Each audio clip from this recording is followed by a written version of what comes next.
পালা বদলের পরেই নতুন করে শুরু হলো ১২৫ দিনের কাজ।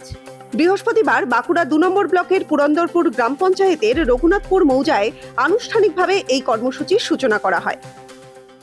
নির্বাচন প্রাক্কালে যেভাবে পশ্চিমবঙ্গবাসীর জন্য সমস্ত একদম মানে দলিত পরিবার থেকে শুরু করে গরিব মানুষ থেকে শুরু করে তাদের জন্য যে যে কথাগুলো তিনি ঘোষণা করেছিলেন, অর্থাৎ নির্বাচনী ইস্তেহার, সেই নির্বাচন পেরিয়ে যাওয়ার পর রেজাল্টের পরই যখনই পশ্চিমবাংলায় বিজেপি ক্ষমতায় এসেছে, একের পর এক প্রকল্প যে সময়সীমা বেঁধে দিয়েছিল তার পূর্বেই সেগুলোকে ইমপ্লিমেন্টেশন করে দিচ্ছে।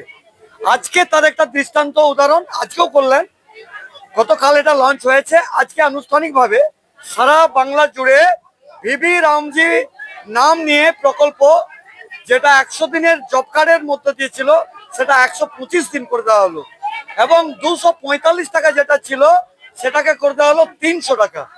এই যে অভূতপূর্ব আমাদের মানবিক প্রধানমন্ত্রী, তার দৃষ্টান্ত একের পর এক রেখে চলেছেন।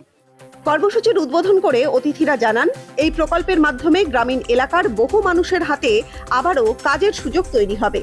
জলাধার খনন, পুকুর সংস্কার, রাস্তা এবং অন্যান্য উন্নয়নমূলক কাজে স্থানীয় শ্রমিকদের যুক্ত করা হবে। এর ফলে গ্রামীণ অর্থনীতি আরও চাঙ্গা হবে এবং কর্মসংস্থানের নতুন দিগন্ত খুলবে বলে আশা প্রকাশ করেন তারা।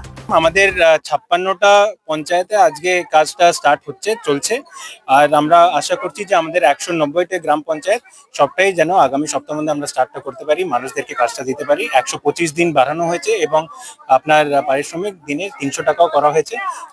রাজ্য সরকার এটার জন্য বাজেটে ১৪,০০০ কোটি টাকা ঘোষণা করেছে, অনেক বড় একটা পরিমাণ। তো আমরা আশা করছি যে এটাতে মানুষও খুব আনন্দিত। রঘুনাথপুর মৌজায় আজ থেকেই শ্রমিকরা কাজে যোগ দেন। দীর্ঘদিন পর ১২৫ দিনের কাজ শুরু হওয়ায় এলাকায় সাধারণ মানুষের মধ্যেও দেখা গেছে উৎসাহ এবং আনন্দের পরিবেশ। খুবই খুশি, ধন্যবাদ জানাই আমাদের প্রধানমন্ত্রী নরেন্দ্র মোদীজিকে। বিগত ৪ বছর ধরে যে আমরা জব কার্ডের কাজ পাইনি, আমরা গরিব মানুষ, একটা ১০০ দিনের কাজের জন্য আমরা খুবই আপ্রাণ চেষ্টা করেছিলাম, কিন্তু পাইনি, সঠিকভাবে পাইনি।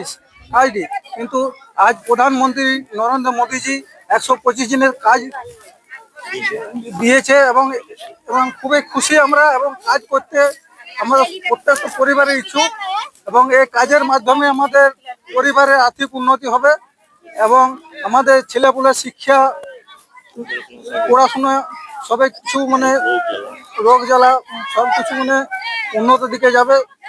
এই জন্য আমরা প্রধানমন্ত্রীজিকে অসংখ্য ধন্যবাদ জানাই।